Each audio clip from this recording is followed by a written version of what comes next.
Hi, I'm Ron Aitken from Edinburgh Napier University.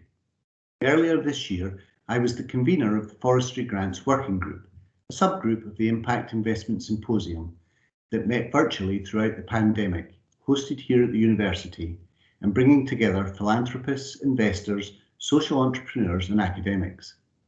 The symposium is now coordinating a campaign to highlight why forestry offers immediate opportunities for Scotland's social enterprises.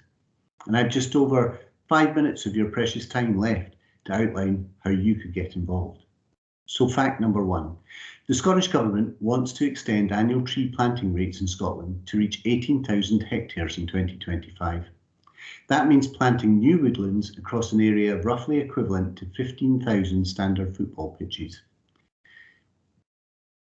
The target has been set in order to use trees within woodlands to help trap carbon emissions, to reduce timber imports used in construction, as the UK currently imports 80% of the timber used by this sector, and to return plots of land to community assets that support biodiversity through the reforestation of native species in particular. Fact number two, for the government's target to be achieved and all its goals met, we'll need to ensure the process becomes economically accessible to many smaller landowners. Currently, 80% of the trees planted through the existing grants administered by Scottish Forestry involve plots larger than 20 hectares. Land used for new woodland planting is registered with the Woodland Carbon Code.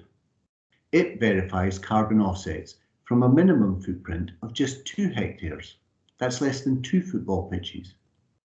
And it also allows different landowners to aggregate their individual plots from just 1/10 of a hectare, or about the size of a tennis court. Joint bids can then be treated as single projects, and the partners don't even have to be neighbours. They can be at opposite ends of the country and can even include organisations where one partner is based on peatland and another partner on potential woodland. This opportunity then is accessible to all organisations. But Woodland Carbon Code has had a low take-up of its aggregated bid option, and none so far from Scotland. In August of this year, Edinburgh Napier's Business School delivered a submission to the Scottish Government's Cabinet Secretary for Net Zero, Michael Matheson, setting out our campaign to engage small landowners in this process. We outlined 5 steps the government can take to open up the opportunities inherent in the existing grants available. Our campaign has been developed through consultation with industry stakeholders. It's designed to meet the particular needs of members of Social Enterprise Scotland and the Association of Scottish Visitor Attractions. Why? Well, together these two organisations, both members of the symposium, represent more than 6,500 member organisations across Scotland. And in turn, they represent an expanding part of Scotland's economy, where purpose is put before profit. So the opportunity we promote is open to everyone. Social enterprises have been hit hard by the lockdowns brought about by COVID-19. Many have exhausted their cash reserves, and most now need to find new additional sources of long-term income, which woodland grants can help to provide. These organisations also face the need to adapt in the near future to net zero emission targets for their own day-to-day operations. That will be a significant challenge for a sector that has seen much of its reserves exhausted in recent months. So, what does the campaign offer?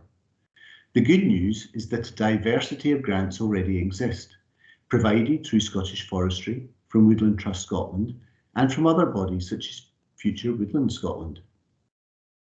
You can plant a single tree if that's all the available space allows, or you can form larger woodland projects with like-minded partners. There are also many regional initiatives which can create ways to get involved and engage in woodland planting with your local community.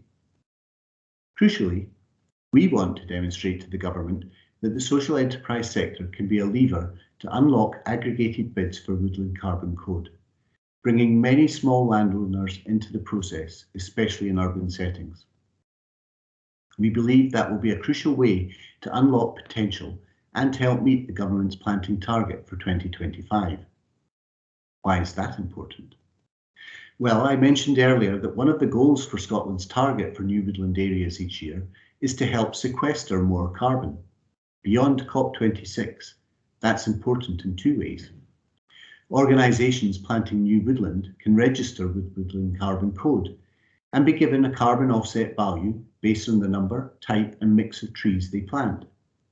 They can use this value to offset their own day-to-day operations, giving them time to raise money needed to invest in the retrofit work that will make their existing buildings more carbon efficient. For many organisations, the land they own individually will not be large enough to offset the carbon they need. So by aggregating their planting into a bigger project, the overall carbon units available might be large enough to meet the needs of all partners. But Woodland Carbon Code also offers another alternative. The carbon offset value can be registered to a third-party sponsor. They then typically sign up for periods of 10 or 20 years and use the carbon offset by your particular woodland project to offset their own carbon emissions. This sponsor is always identified by you, the landowner, so there's no risk of being partnered with a company you do not feel reflects the social values of your own organisation. But a new aggregated bid of this type could open up a long-term funding route that can help your organisation retrofit its property sooner and provide some revenue for your operational needs in the longer term. It's a win-win and definitely an option to consider. The underlying value of land you plant with new woodland is also increasing rapidly, so the asset value of any land you plant with trees can provide your balance sheet with a fixed asset of rising value.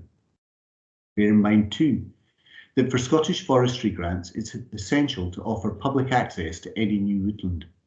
This means the areas planted can provide community assets as picnic sites, living wildlife labs for youth groups or schools, or even woodland walks as a community's recreational asset. All this fits strongly with the social purpose ethos of social enterprises and visitor attractions. So today, I'm here to encourage you to act now, to ask us for advice, to explore these funding routes, and to access free trees for planting.